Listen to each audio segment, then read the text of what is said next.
Bonjour tout le monde, alors aujourd'hui on se retrouve pour une toute nouvelle vidéo où je vais tester vos recettes de slime sans colle et sans borax, donc écoutez, c'est parti!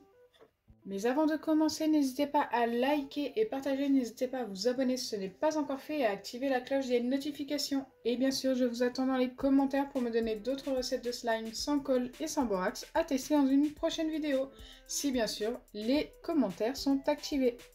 Pour la première recette, j'ai besoin de masque peel-off. Donc moi je prends le noir de chez Action, ça peut être n'importe lequel. D'un gel douche de n'importe quelle marque. J'ai pris le Adidas et de Maïzena.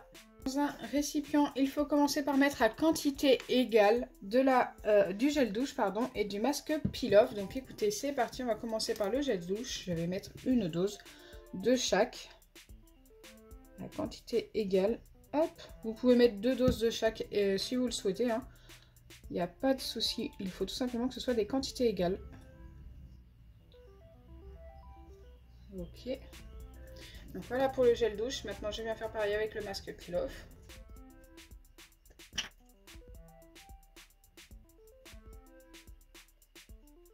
Hop, c'est parfait. Je viens verser ça dans mon récipient. Et ensuite je dois tout simplement venir mélanger jusqu'à ce que ce soit bien homogène.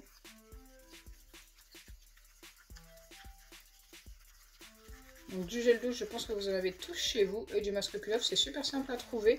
Vous en trouvez très facilement chez Action, comme je vous ai dit, mais également sur Amazon.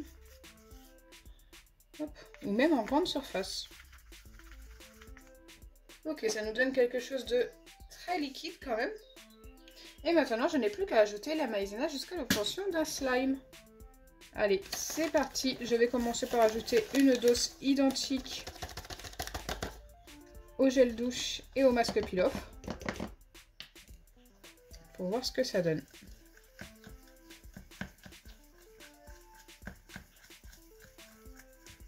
Bon, ça va rester très liquide après cette dose. Je pense qu'il va en falloir vraiment pas mal. On va obtenir un slime assez grand. Si ça fonctionne. Il y a de grandes chances que ça fonctionne, mais c'est vrai que j'ai déjà vu des slimes ne pas fonctionner avec la maïzena, hein. Faut pas se fier à ce que la maïzena fonctionne quasiment à chaque fois. Alors je sais que vous allez être encore très nombreux à me demander si ça fonctionne avec de la farine. Écoutez, je pense que vous allez obtenir une pâte forcément, mais qui ne s'étirera pas aussi bien qu'avec la maïzena. Si vous avez de la maïzena, c'est mieux. Vous pouvez toujours essayer avec de la farine. D'ailleurs, dans cette vidéo, je vais reproduire cette recette avec la farine pour voir la différence entre les deux. Comme ça, vous saurez ce que ça donne des deux côtés. Bon, ça commence à s'épaissir, mais ce n'est pas encore ça, hein.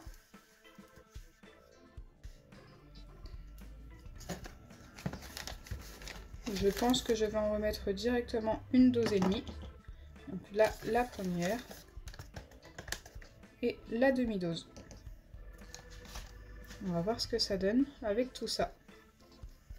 On ne devrait pas être loin d'obtenir un bon résultat.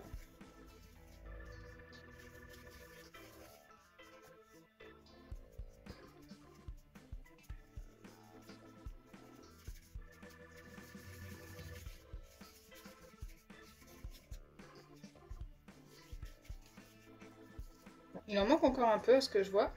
Il faut vraiment y aller petit à petit maintenant. Enfin, on est presque au bout.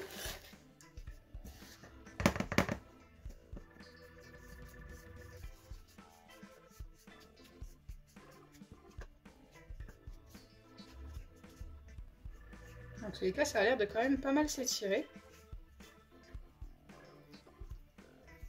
Je vais essayer de travailler la pâte à la main en mettant un petit peu de maïzena sur mes doigts.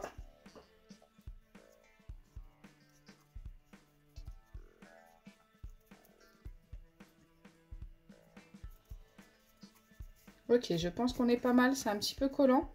Il manque juste un tout petit peu de maïzena sur le dessus.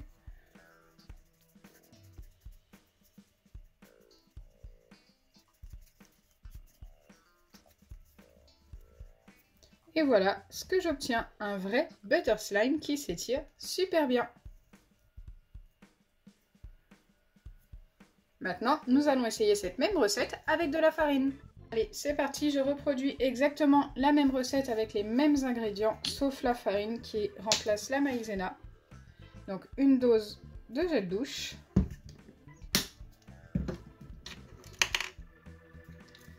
Hop. Et une dose de masque peel-off.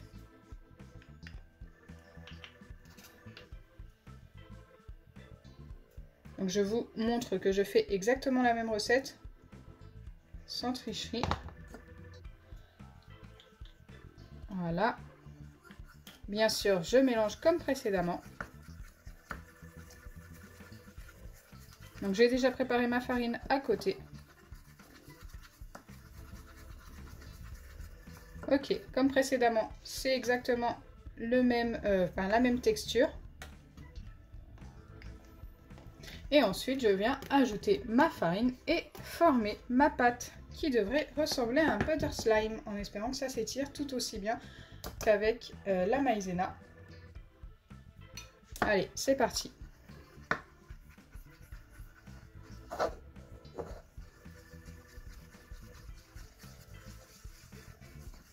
Donc là, j'ai déjà mis 2 doses de farine. Et comme précédemment avec la maïzena, ça reste encore très liquide, même si j'ai l'impression que ça s'épaissit quand même un petit peu plus vite. Allez, je continue.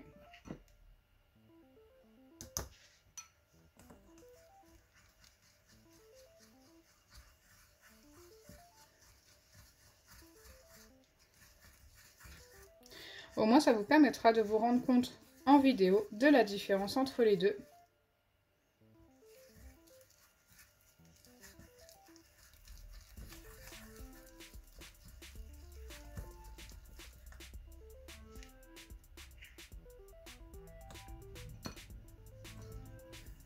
Allez, on continue petit à petit cette même étape.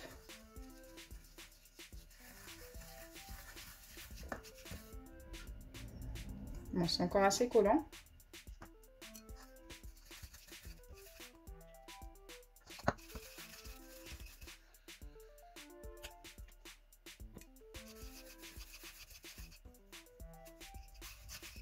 Alors ça paraît bon comme ça, mais en dessous c'est ultra collant en fait à l'intérieur. Donc du coup, je pense que ça va avoir besoin d'être pas mal travaillé.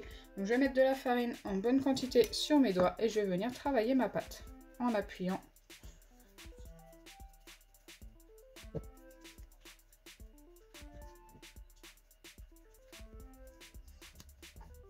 Donc là, je l'ai bien travaillé. J'ai coupé un petit peu, mais franchement, j'ai juste ajouté un petit peu de farine et malaxé comme ceci. Et maintenant, nous allons voir ce que ça donne. Et vous allez voir que ça s'étire un petit peu moins. Ça reste quand même assez étirable. Bon, ça redevient collant, donc je remets de la farine.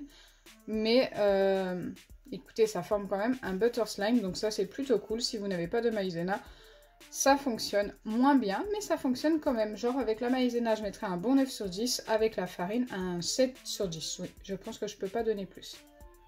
Ce qui reste une très bonne note. Donc voilà, ça fonctionne avec les deux.